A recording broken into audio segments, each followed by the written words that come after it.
Good morning, I'm Taylor Wilson, and today is Thursday, June 26th, 2025. This is USA Today's The Excerpt. Today, Trump says US and Iranian officials will soon meet, plus what Zoran Mandani's win in New York City this week means for Democrats, and how Trump policies are impacting books. President Donald Trump said U.S. officials would meet next week with Iranian officials. A Defense Intelligence Agency assessment said Iran's nuclear program may have been set back only a few months by the U.S. military bombing on June 21st. Whereabouts of 400 kilograms of enriched uranium are unknown, but Trump said Israel's Atomic Commission found the Iranian nuclear facility at Fordow was destroyed and the enrichment facility rendered inoperable. Iranian officials acknowledged severe damage, and Trump said the uranium was stored 30 stories underground and is now buried in granite, concrete, and steel. Meanwhile, NATO leaders yesterday backed a big increase in defense spending that President Trump had demanded and restated their commitment to defend each other from attack. In a statement, NATO endorsed a higher defense spending goal of 5% of GDP by 2035, marking a response to Trump and to Europeans' fears that Russia poses a growing threat to their security following the 2022 invasion of Ukraine. A 33-year-old New York state legislator pulled off a major upset this week by defeating former Governor Andrew Cuomo in the Democratic primary for New York City mayor. I like how progressive he is. I like that he's more in touch than some of the older candidates, and I think he's going to move our city in the right direction. It's a delicate balance between keeping the city functioning well and making sure investments are in the city, but also addressing the problems of people who aren't as affluent as many people in Manhattan are. That's just a taste of some New Yorkers' reactions this week. I caught up with USA Today chief political correspondent Philip M. Bailey for a big-picture look at what the win might mean for Democrats and the GOP. Philip, as always, thanks for joining me. Taylor, what's going on, man? So, Philip, just a fascinating news here out of New York City. Who is Zoran Mandani, and what did he pull off this week in New York? Well, look, Zoran Mandani is a name that I think many folks are going to learn. A 33-year-old state assemblyman out of New York pulled off what I think, Taylor, is going to be remembered as one of the more incredible upsets in U.S. history. He defeated Andrew Cuomo in that crowded Democratic field for mayor of the Big Apple, defeating him pretty decisively. They have ranked choice voting in New York, but it was pretty clear early in the night that Mandani was not going to lose his position. For a lot of folks, this was a surprise.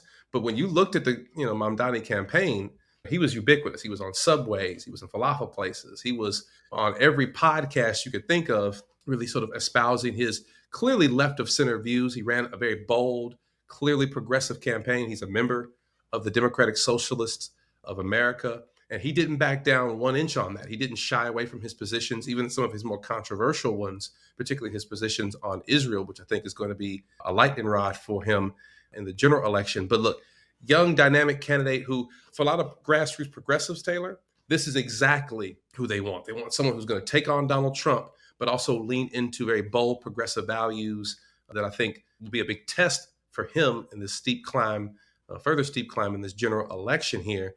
But I think this is a sign for them that there's hope even in the Trump era. On that note, Philip, what might this tell us about really the Democratic base and the Democratic establishment in this moment?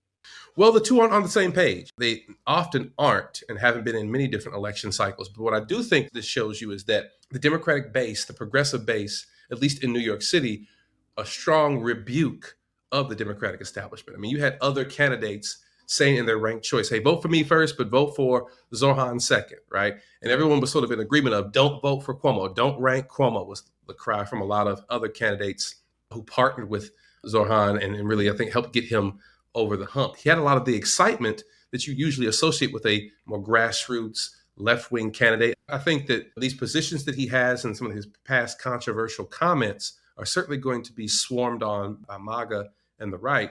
But first and foremost, Mandani is going to have to reconcile the Democratic Party.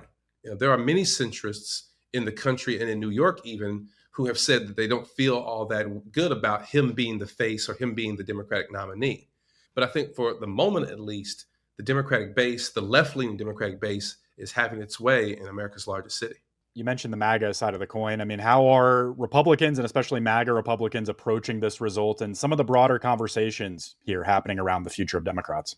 President Trump didn't hide his feelings as a native of New York. We certainly didn't expect him to keep quiet for very long about his thoughts on this. He took to Truth Social and basically called, Mamdani everything but a child of God, basically gave every insult he could think of, calling him a lunatic communist, saying he doesn't speak well, he looks terrible. Every little personal insult the president is known to do with his political opponents, saying, it's finally happened. The Democrats have crossed the line, is what Trump said on Truth Social. Other White House officials are less personal, but no less eyebrow raising in how they see this race. Stephen Miller, the deputy chief of staff at the White House, said less than 12 hours really after Mamdani's win that New York City, in his view now, is the, quote, clearest warning yet of what happens to a society when it fails to control migration, unquote. So Miller is casting this, and many other folks in the MAGA movement are casting this in the eyes of, this is an immigration issue. Look what happens when all these migrants and foreign-born people come to this country. Look what ends up happening. Many MAGA figures, culture warriors on the right, are evoking very xenophobic, Islamophobic images and imagery, including images of the attacks on 9/11. Again, Assemblyman Mamdani is Muslim. He's also of Asian descent as well. He would be the first Muslim elected mayor to New York City if he defeats Eric Adams in the fall. So already you're seeing these images. And people like Charlie Kirk, a conservative culture warrior, political activist, has already taken to social media, and every sort of mention of Mamdani mentions his Muslim faith. He calls him a Muslim socialist candidate who hates the West. There's no evidence that Mamdani hates necessarily the United States of America, but this is how I think you're going to see the right approach this race. They're going to other Mamdani. It's going to be very similar to some of the attacks you saw on Kamala Harris's, the former vice president's, heritage in the 2024 campaign. So it's already nasty. It's already ugly. And I think it will be another reminder of how divided and nasty and ugly racist our politics can be in this country.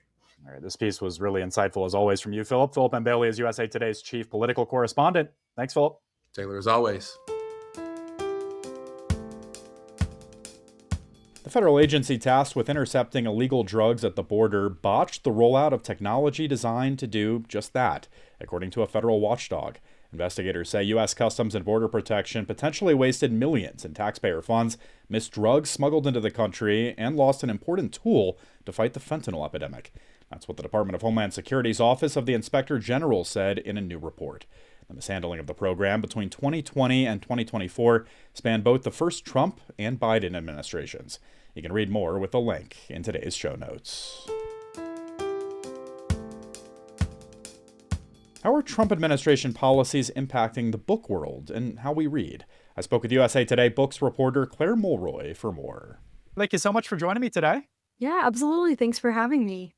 So just starting here, Claire, I mean, you write that the Trump administration could change the way we read. Strong words. So let's start with policies that are impacting author tour plans. I'll admit when I saw the headline for this piece, this was not the first thing I thought of. But what are you hearing from writers who may, opt not to enter the country at this moment? I mean, a little background about this. We had covered in April that Ali Hazelwood, who is this best-selling romance author, she was born in Italy, now resides in the U.S., and she had canceled her UK tour because she was concerned about safely re-entering the U.S. I mean, Trump has signed travel bans. There's an increased presence of ICE all around the country. Tourists and visa holders have been detained and deported and denied entry while traveling. And I think that sentiment, has a lot of traveling authors scared.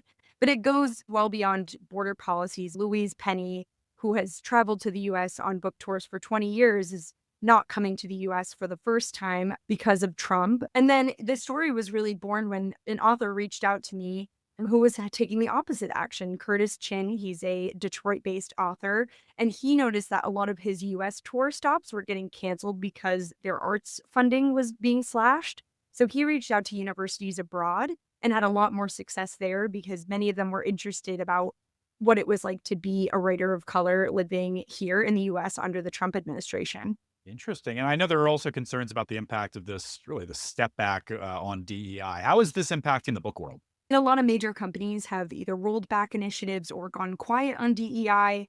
Curtis Chin, who I chatted with, said that he felt this firsthand because May being API month and June being Pride month are usually very busy, very financially fruitful months for him as a traveling author and a touring author doing author talks. And all of a sudden, the month started going unusually quiet. A lot of authors, I think, are also worried about what these rollbacks could mean for representation in literature in the future. The books that we're seeing now have been in production for 2 to 3 years after they were required. And the past few years, I think, have been a product of this DEI reckoning in publishing from as far back as 2020, trying to represent BIPOC and LGBTQ voices more in their publishing houses. And I think people are curious about what that's going to look like down the line if publishers are also buckling to this pressure to halt DEI initiatives. Curtis Chin put it really succinctly. He told me that he's working on his next book, and actually the thought occurred to him that maybe he should hold off and wait until Trump is out of office to try and sell this book, because he wasn't sure if publishers were afraid of publishing books by people of color. Maybe if there's a perception that they might be banned or they might not be bought by libraries. But ultimately, he said that he's going to pursue with trying to sell this book. So, earlier this year, Trump issued an executive order that terminated dozens of federal grants held by libraries, archives, and museums. A federal judge blocked the administration from canceling those grants earlier in the spring. The case continues in the appellate process. We've seen it in and out of the courts. Claire, just tell us a bit more about what Trump did here initially earlier this year and, some of the concerns around grant cuts and how some are pushing back on that point. Yeah, this is very uncertain territory, I think, still for a lot of places, but many libraries and arts organizations have already abandoned programs that support authors and buy their books. Curtis Chin is one of those authors with the Great Michigan Read program. A lot of hiring freezes and pausing of author talks. And of course, a big issue here is Trump firing the longtime Librarian of Congress, in part because of, and I'm quoting here, her pursuit of DEI. One author I spoke with for a different story brought up the point that, libraries are really important community zones and raise young readers, and kids become readers when they find stories that they like and relate to. And Carla Hayden's work as Librarian of Congress was trying to bring in more works from authors of color. And I think her firing concerns a lot of librarians. But there's a lot of people speaking out about this, especially 4 of the big 5 publishers have been very outspoken. Book bans have been in the news for some time. What do we mean when we say book bans, Claire, and how have these played out under the Trump administration? Yeah, a book banned is any kind of restriction to access. I think the biggest thing we've seen this year is this late March order from the defense secretary to pull 400 books from the US Naval Academy, a lot of which discussed race and gender and sexuality, while others like Mein Kampf were able to remain on the shelves. Then there's a Supreme Court case that appears likely to side with parents to allow them to opt their children out of classroom books that represent gender, sexuality in a way that goes against their religion. And the Trump administration, has sided with the parents in this. I think the main thing we're seeing here is this uptick in challenges in recent years. And some parents are feeling galvanized to challenge books that appear in local libraries in classrooms because of that. Hey, Claire Mulroy writes about books for USA Today. Thanks, Claire. Thanks for having me. The NBA draft's first round is in the books. Duke freshman and National Player of the Year Cooper Flagg, as expected, was selected with the top pick by the Dallas Mavericks. He was followed by Dylan Harper from Rutgers, who went to the San Antonio Spurs. You can check out the night's full list of picks over at USA Today Sports. And later today, the Stonewall Inn is the birthplace of the LGBTQ+ movement. Now more than 50 years later, the community is battling a new wave of erasure.